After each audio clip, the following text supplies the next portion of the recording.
Hello? Hello? Is anybody out there?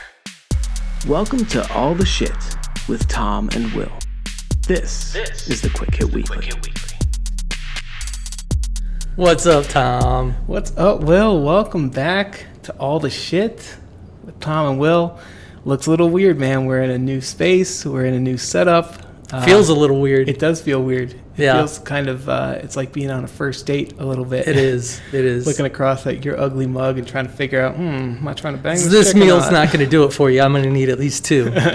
Yeah, man. So this is a new format for us. We're trying something new. You kind of pitched this the last time we all got together, the idea of us being able to do this in person, on site, at this public facility, which is very nice. Absolutely. And so it kind of gets back to the roots of what we initially imagined this could be, right? Because the genesis of all of this was you and me having a conversation in person in our offices at work and just being like, man, it'd be so incredible if we could share this.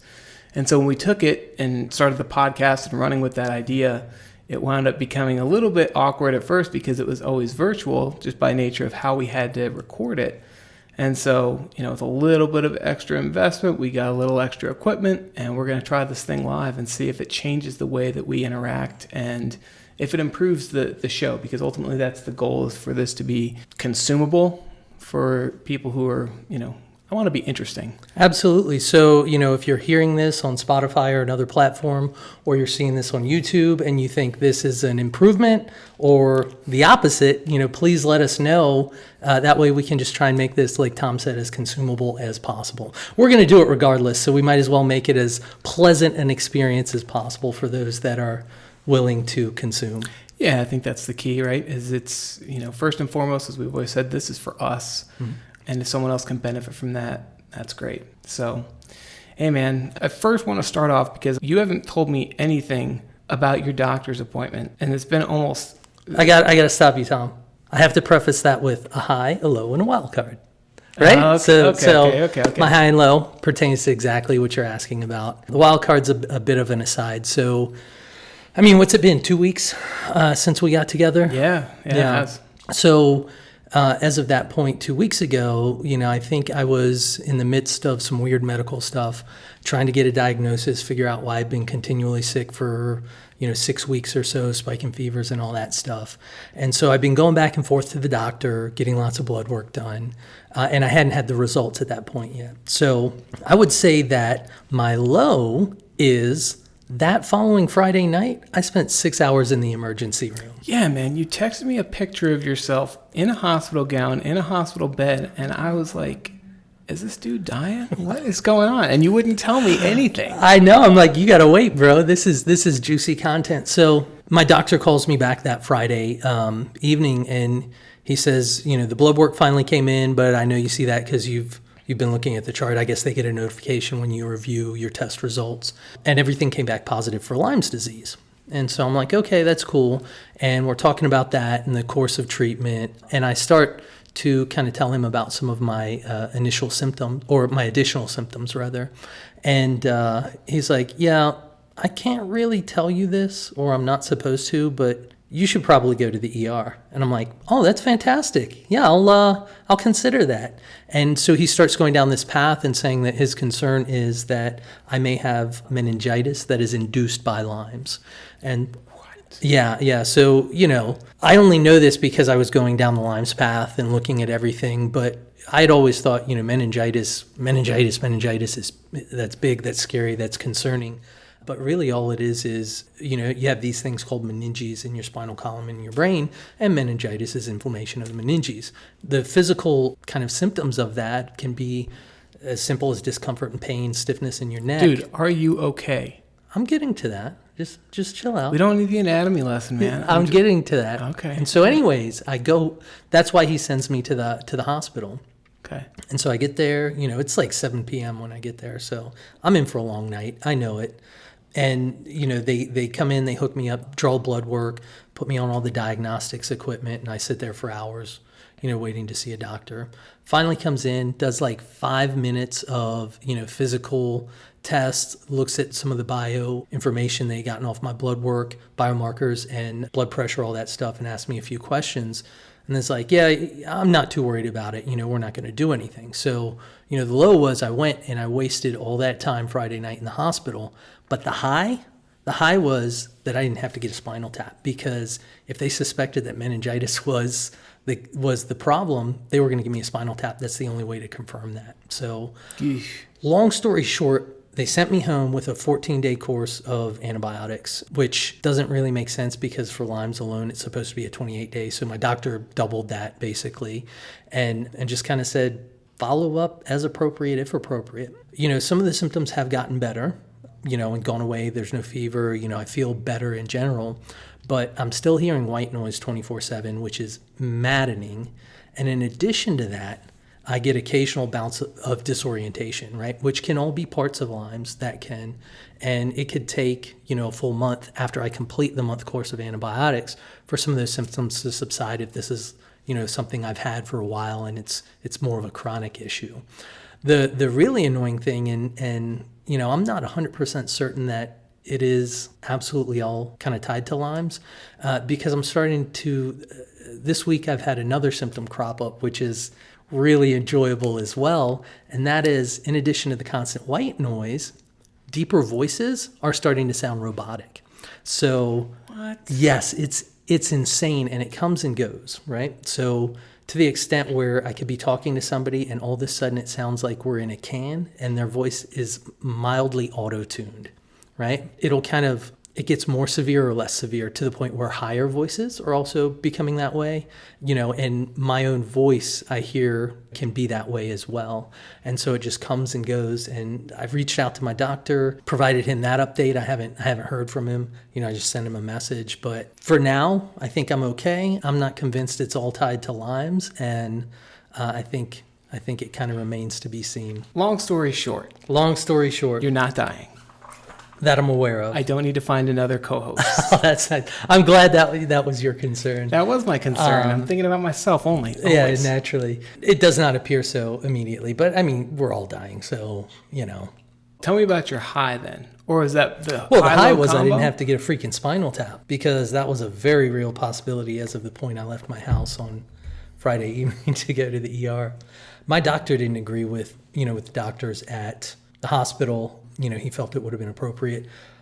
I kind of agree with him as well, but he has also put in a referral to the infectious disease group. I'm waiting for them to call me back and see if they think, we need to dig deeper into potential, meningitis or something of that nature induced by Lyme's.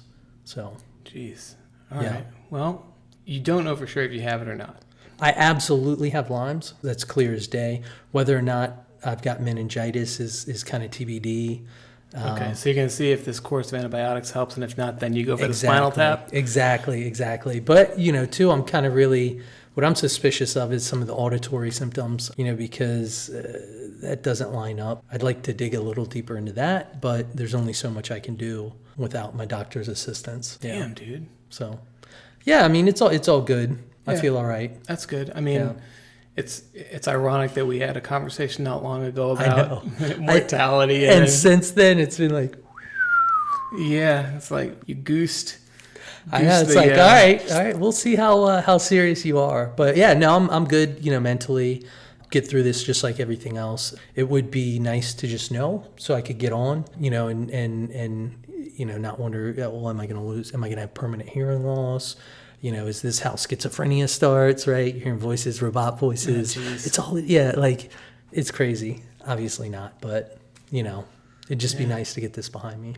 Yeah, man, for sure. Well, I hope everything goes smooth and it's a quick, easy transition. I mean, it's something that you're going to have to manage, right? Pretty much the rest of the way. Yeah, absolutely. I mean, it's very unclear what stage Lyme's this would be. I don't think it's just simply because I don't recall having a tick bite. I don't think this is kind of what would be very acute or early onset. This is kind of middle of the road or advanced Lyme's. Middle of the road, typically the course of treatment I'm on, a round or two of that, and that should be that. If it's a little more advanced, and certainly if there's any meningitis or anything like that, then it requires a similar treatment, but it's actually all intravenous. So hospital stays are associated with that as well. Yeah, when I showed Anna that picture, she was like, is he getting an IV? She immediately knew what the situation was. Yeah, so we'll see. That could be in the future, which is awesome. I'll hit that deductible and then Yeah. I'll be on easy street. Oh, shit. All right, man. Well, hey, you could find a high end. That was awesome. Yeah, well, when you're looking down the barrel of a Spinal Tap, I think you might consider that a bit of a high too. Well, yeah, and if you wind up having one, I'm gonna bring all this shit into the room, and we're gonna podcast live while you're Oh my God, that would be amazing. I don't think they let us do that. Hey, but we'll pull some strings. All right. Well, maybe I could get it done where Anna works. She works at the VA. You'd have to be a veteran. Oh, I bank with USAA. Does that count?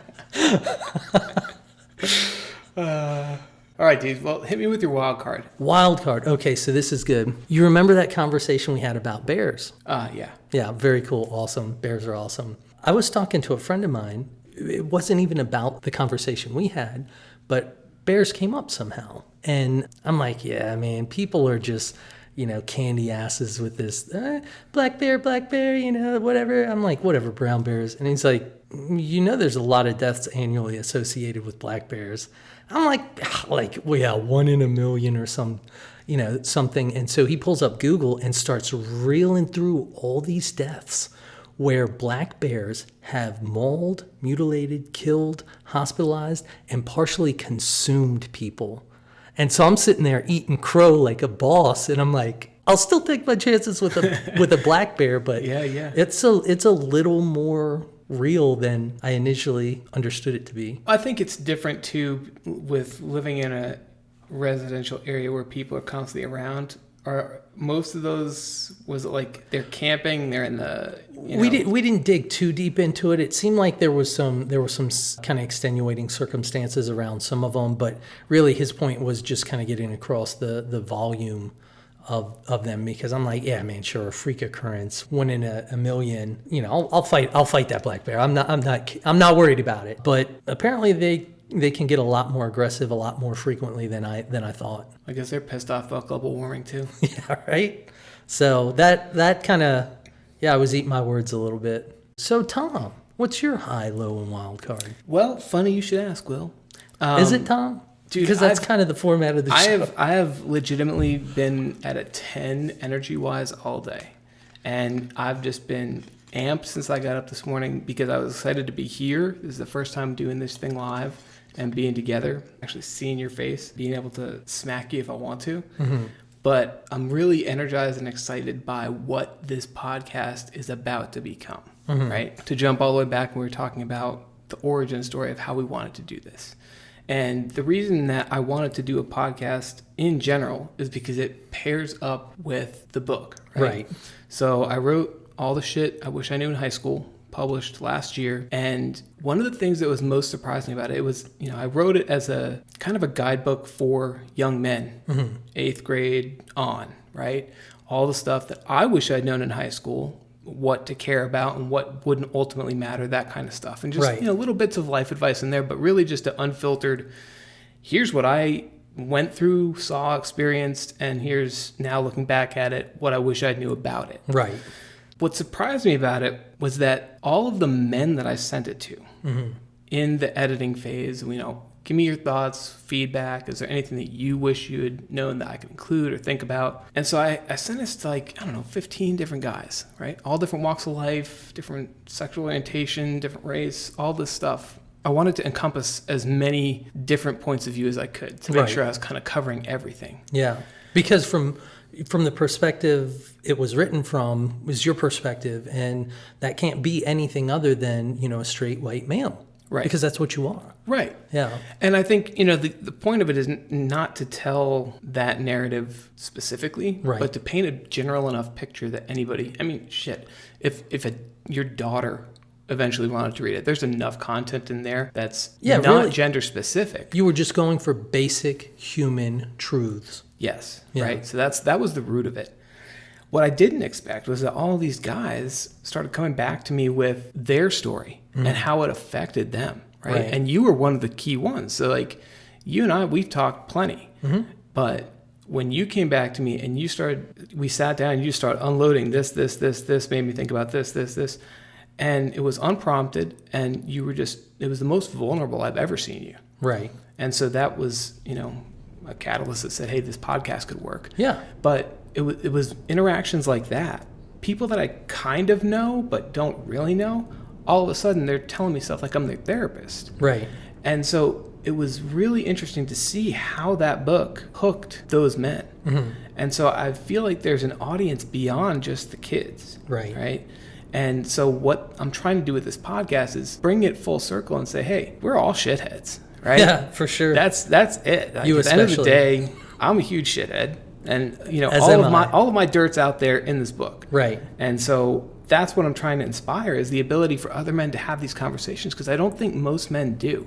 A lot of men are very superficial, closed off. Superficial, but it feels like there's risk to it. And then at a certain point, it's hard to make friends, right? Where do you make friends as an adult? And so I think a lot of people get stuck in the idea of their own story, and they don't see that they actually have so much in common with so many other people. Right.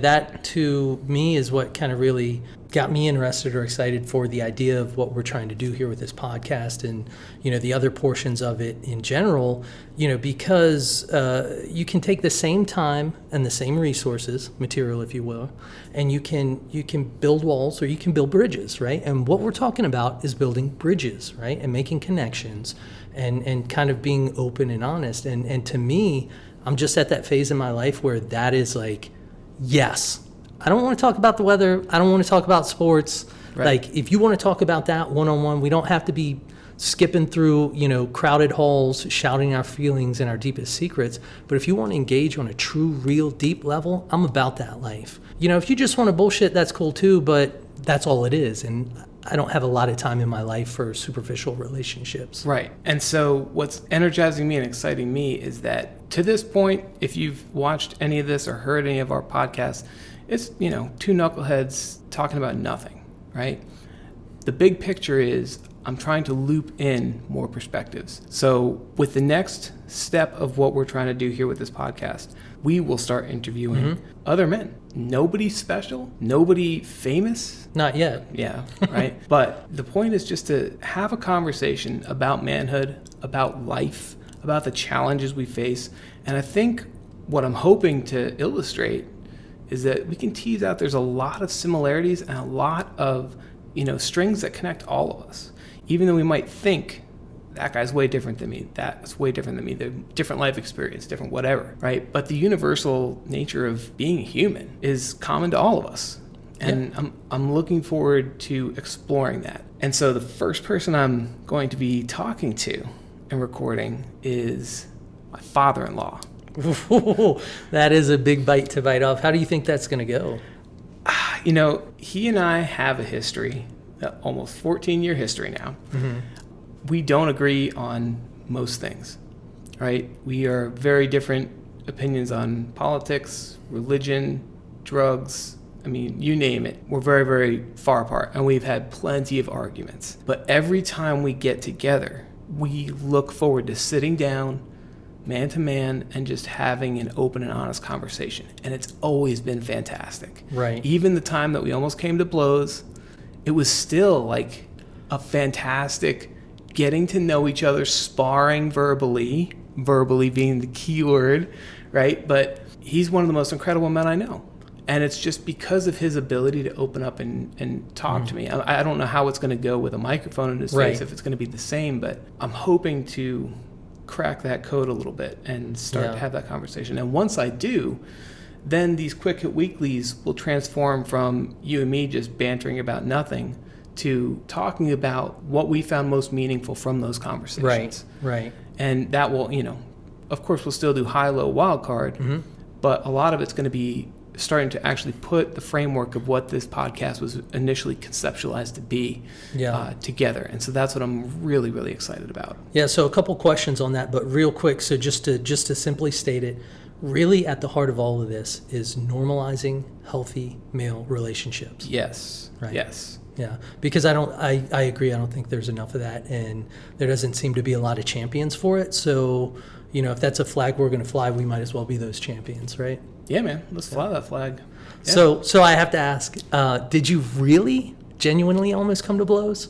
Yes. Okay, and can I ask what the topic was or the subject? Or Yeah, I'll tell you about it. So, I'm sure I'll bring it up in the interview with him too. But I guess it might have been the last time they came to visit us. There was whiskey involved, so that was part of it. Naturally. Too. Yeah. So he and I were, having a few drinks, and it wound up being. I don't remember exactly what the catalyst of it was. The whiskey. But I remember his outburst had to do with. When I explain something to someone, and I've been accused of this by my wife, by other people, at work I get in trouble for this, my way of explaining something, I feel like I'm just deadpan explaining, but I get that look of like, no man, are you talking down to me? And absolutely, like, you are completely insulting me right now with the way that you present things. Yeah, the intention and the actual delivery are not in spec. Yes. Yeah. And so that's what it was, right? Okay. So yeah. I was explaining something and he thought I was like spoon feeding him like an infant. Yeah. And so, he blew up at me about the way that I was presenting it. Oh, wow. And at that point in time, right, whiskey and all, you were not in the mind state to receive that feedback, particularly delivered in that manner? No, I was just very surprised by how animated he got. Okay, so Right. so basically you went fight or flight, fight. Let's go. Well, it was just like, it was a verbal argument that got very hot. And before, nothing physical happened, but we were leaning forward toward each other, right? No fists or anything, but it was just like, hey man, I think that's enough for tonight. Let's go upstairs and we'll reconvene in the morning. Wow. So it was one of those, but it does, whatever the topic is, we are almost always on opposite sides, and it's like a chess match. And that's the conversation I love, because he can spar intellectually with me, and that's the part that I'm most interested in. Yeah, I really look forward to seeing how that goes, hearing how it goes, and then kind of debriefing. Yeah, I'm pretty sure that was a political conversation. I want to say it was around education, something, but yeah, well worth investing in. So I'm hopeful that the conversation there will be really good, and then we can kind of dissect some of that. But over the course of this, I'm also looking forward to interviewing my dad. Mm-hmm. Part of the thing that a lot of the men who have given me feedback about the book is, man, I wish that I had thought to ask these things of my dad, or if I could have these conversations with my dad. Right. Or I wish I had this when my son was younger and I could have invested a little more. Yeah. And so it's a unique opportunity for me to be able to sit down with my own dad and have this conversation and record it. Yeah. I'm sure my brothers will be interested. I'm sure, maybe absolutely. nobody else will, but it's questions I want answers to, and it'll be an interesting format. Yeah, I think this is going to be really interesting too, because I think a lot of ways we're the opposite side of a similar coin, and in general the whole thing, like we're talking about the same thing, but I think you're going to lean a little more towards those types of conversations. And what I'm really interested in engaging people on is kind of their aspirational desires, their story of defeat and victory and overcoming it and battling complacency and motivation, and that's the part that really interests me. So this is going to be fun. It'll be fun. It'll be really fun, and I think it'll bring a whole lot more value to our conversations, and hopefully what we're able to share, with the audience, whatever audience we happen to have. Which, by the way, if you're in the audience and you'd like to come on the show, let us know. That's it, man. Part of it is just, having conversations with as many people as possible and hoping that through those interactions, we're going to grow as people. Yeah, right? Absolutely. Regardless of anything else, we're going to grow as people, learning from other people's experiences, mistakes, victories, success, failure. Perspective. Absolutely. Yeah, because we're not, the objective is not to bring people on here and grill them and back them into a corner and force them to talk about things they don't want to talk about. But on the flip side of that, we don't want to bring people in and chat about the weather. Yeah, we're trying to mirror the types of relationship building and acquisition of knowledge and supporting your own life through someone else's, right? So rising tide lifts all ships. I'm taking a page out of your book and going with the the analogies here. Yeah. But no, but I think it'll be really interesting to see. It's a bit of an experiment how effectively we are able to engage people and get them to tell their story, or whatever version of their story they're willing to share at that point in time. Because I think it's going to provide just a rich experience for us, I know, and I think for everybody that's listening or watching or participating, at some point down the road. So it's going to be really cool.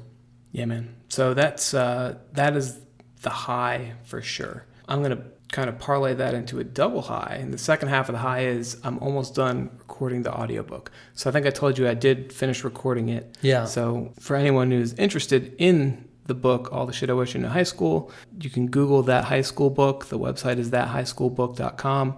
But I'm working on recording the audio version of the book, and my goal is to release it for free on the website. And so I'm in the process of cleaning it up. I have recorded all the chapters, but now I'm going back and listening to the first chapters that I recorded. And at that time, I was so focused on just enunciating and going slow enough that it sounds kind of like complete garbage. Yeah. So there's going to be a couple that I probably have to re-record to be more conversational. But yeah, I'm very excited to be able to put that out there for free to anyone who wants to get involved, listen to it, use it as a resource, refer it to a young person that needs that type of support or guidance. Just, introspection for yourself. Surprisingly, that's how most men that have responded to it have seen it. So yeah. And, even if you don't think it would be your cup of tea, but you're interested in the show and you listen, it'd be worth giving a read or a listen just so you have some context, additional context to kind of see what was the genesis of all of this. Yeah. So it's all coming together in a perfect storm. Maybe it's a perfect soup.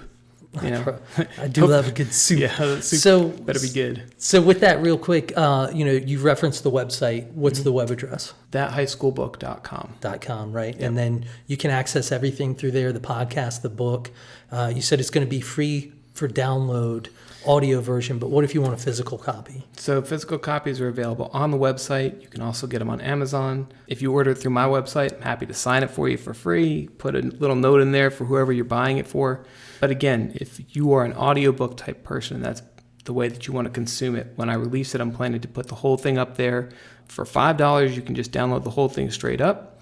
Otherwise, I'm going to be putting a sign-up box where you can drop your email address and it'll drip out to you one chapter a week for free, 100% for free. And that's just a way for me to follow up with you in the future. But, we're not spamming anybody with anything. Awesome. Do you have any plans to get it on Audible at some point? Man, I have no idea how any of that stuff works. Let me answer. Yes, it will be on Audible at some point. At some point.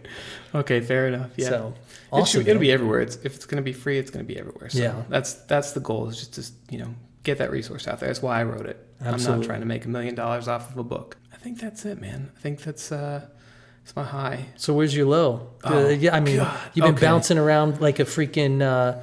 You've been driving me crazy all week. I'm like, chill out, Tom, Dude, my low. Oh, man, look, my low. This is a good one. So that Anna is... she totaled her car again. Oh, no. Is she okay? She's fine. Okay. Yes. She, this last week when it was raining real bad, she goes to work, she goes to the gym early in the morning, so she leaves the house around 4 a.m. It's dark. Respect. I'm down with that life. Tom is a bum, I know. Yeah, I'm a total bum. So she's on her way to work, and a tree had fallen across the road, and it was right around a bend. Oh, man. And so she didn't Those have roads time are to so stop. windy. Yeah. Yep, just completely, took the front bumper off, ran over that, airbags deployed, everything. So. Oh, wow. Was she pretty shaken up? She was, but I don't know. It's like talking to her after a crash, and I've done it enough now that I have a large enough sample size that it's like talking to a Formula One racer. It's like, yeah, I came around the corner and it was just there, so I kind of tucked and rolled and, got back up. Yeah, exactly. Yeah. So, put me back in the car. We'll fix it up and see you guys next week. So, yes, she totaled that car. And, part of me, I feel bad about it because when she called me, I was still sleeping. Mm-hmm. And I have Do Not Disturb on. So the only call that will come through is hers. Right. So phone's ringing. I'm like, oh my God, it must be something. I answer it. She's like, hey, I was in an accident and, I'm still waking up. So she's like, I was in an accident, tree in the road, blah, blah, this, that. There was another car that hit it before me and was off on the side. There's somebody here already. Tow truck's on the way. EMS is here. They checked me out. I'm fine, blah, blah. And then my immediate thought was like, fuck, why do we have to do this again? And I'm going to be honest, Tom, probably not the best. You don't have to judge me. Yeah, I'm not myself judging. for it. I'm not judging. Yeah, I've been thinking about this all week. Like, I'm still fuzzy on whether or not that was my response before or after she told me she was okay. Mm. And the thing of it, I think it's just that I heard her voice. I knew she was okay. Right. Right. And there's a chance that if she had been in an accident and had some kind of injury and she was, just jacked full of adrenaline, she still could have sounded okay. But I think the fact that EMS had been there and checked her out, blah, blah, blah. Right. So I'm automatically defaulting to, Damn it, this is she was going inconvenient. too fast because she was driving the exact same way that she would in regular weather conditions, and it's a downpour and all this stuff. And, so I'm judging this and in my head getting angry about it. And when I go to pick her up, because I had to get up, go pick her up, and then come back home. And then I got to go back to bed for an hour before I actually had to get up to go to work. But driving there, and then later driving that same stretch in the daytime, I realized that it is a pretty sharp curve. And even if you were going relatively, at a moderate pace, for especially considering the weather, it's still been really hard to see it and stop in time. Yeah. And so I'm really disappointed in myself for the way that I responded to that, and that I don't feel like I supported her as well as I should have. Right. And Does she feel that way? Do you know? Have you I did. guys talked? I've expressed that You're to like, her. I'm sorry, I'm an Yeah, ass. yeah, Yeah. And she's like, oh, it's fine. I understand. It was my fault. I was like, no, it was not. I mean, and that's the part that bothers me is I don't want her to think that I think that, or that I think less of her. Right. My frustration is I have to get up and I'm losing sleep now. Right. My frustration is we have to get another car now. My frustration is this is the third car you've totaled, second since you've known me. That doesn't matter. Right. That's irrelevant. The fact that she was in an accident and I wasn't as supportive as I absolutely could have been is a huge knock on me personally. Yeah. And I've been taking that harder than she has. Right. I don't know, man. I just wanted to put that out there and just that was a real low for me. Not like fuck the car. I don't care. Right? Yeah. We have to get a new car. Okay. Whatever. I'm low about the way that I responded to that Yeah. situation. Yeah. Yeah, that's interesting. I'm sitting here thinking, because I can have a similar response to different situations, but the outcome can kind of be the same. But for me, the moment safety is involved, everything goes out the door. I'm like, everybody's okay. Burn everything else to the ground. I don't give a shit. Everybody's okay, And I find that, I don't know, maybe it comes with having a hero complex or, I think in that situation, for me personally, what keeps me from taking kind of that approach versus the situations I take that approach in, or I just have those natural tendencies is where, it's something that's not safety related, but incurs expense or damages property.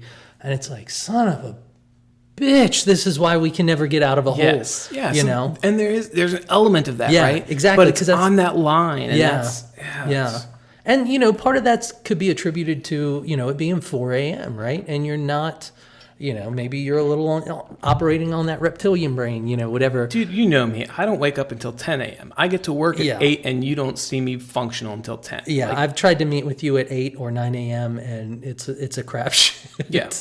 Yeah, I mean, it is what it is. Don't take it too hard on yourself.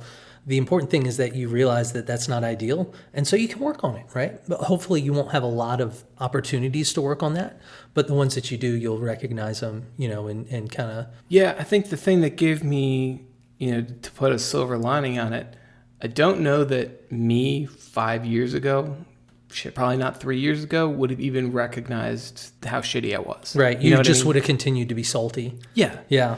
Yeah, and I wouldn't have for whatever reason, introspection is becoming like a superpower for me. It kind of feels good too, doesn't it? It does, but man, it's like all of a sudden, all these fucking blind spots I've had for my entire life pretty much are popping up right in front of me. I'm like, ooh. Yeah, there's a weight and a responsibility that comes with that introspection that, if you want to get better as a person, it's not fun and it's not easy. And you just have to be ready to put all your dirty laundry out there. And it's very, like you said, it comes from a place of vulnerability in those relationships. You had to be vulnerable to your wife to say, look, I'm an asshole. I'm sorry.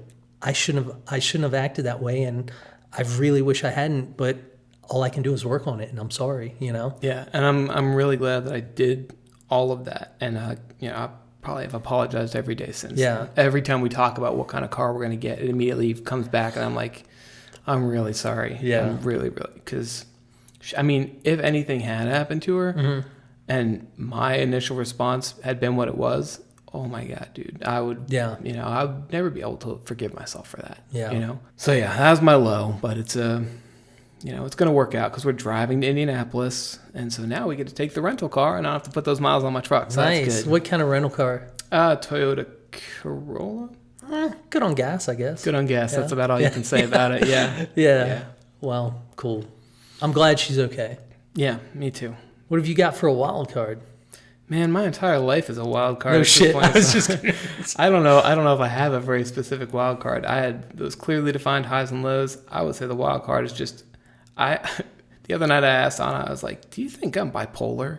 And she's like, no, you're not bipolar. And I'm like, No. But I bounce back and forth between like, I'm so happy, and I'm then down in the dumps like kicking the shit out of myself for something else.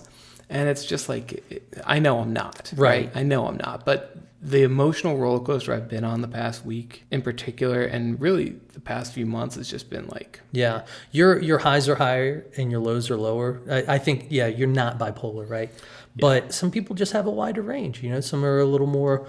I feel like I'm a little more even keeled for the most part. Not to say there aren't lows or there aren't highs, but the extreme between the two doesn't change as rapidly, and sometimes, a lot of times, isn't as big of a difference. What happens when you come off your lithium, though?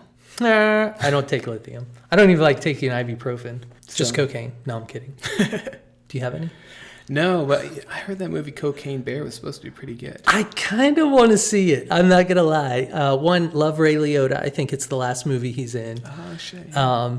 Plus, it just looks like a good, fun time, man. Yeah, it looks like a stupid, like, talk about bears. Yeah, so right. Topical. All right, so and now... it's based on a true story. Take that whole situation... That brown bear that is terrifying, and that black bear that we've now learned can also be terrifying, and put them on cocaine. I'd be afraid of any bear on cocaine. Absolutely. Even... Dude, koalas are nasty. Koalas? Yeah, man. They're mean little fuckers. Curmudgeon-y. I wouldn't mind seeing a panda bear on cocaine. I feel like that'd be pretty funny. They're basically big clowns. Yeah. Let's not dive too far into the bears. Yeah, or the cocaine. Right. So I guess we can wrap here. As always, Tom, a pleasure. And I really look forward to seeing where we take this. Yeah, absolutely, man. I'm looking forward to the 2.0, Shithead Nation. Let's get this thing started. Let's go, shitheads. And that's 100% out of love, because I'm the first person to call myself a shithead. And I'm the second to call him a shithead, and then admit I'm also a shithead. So yeah, man, let's get this thing going, start some great conversations, and let's just grow, as people, and hopefully we can pass that on. And just, if we can improve the quality of our own lives, I think that will ripple out into the community, and that's what we're trying to do. That's the plan. Let's do it. All right, brother. Take All right, care. man. See ya. See ya.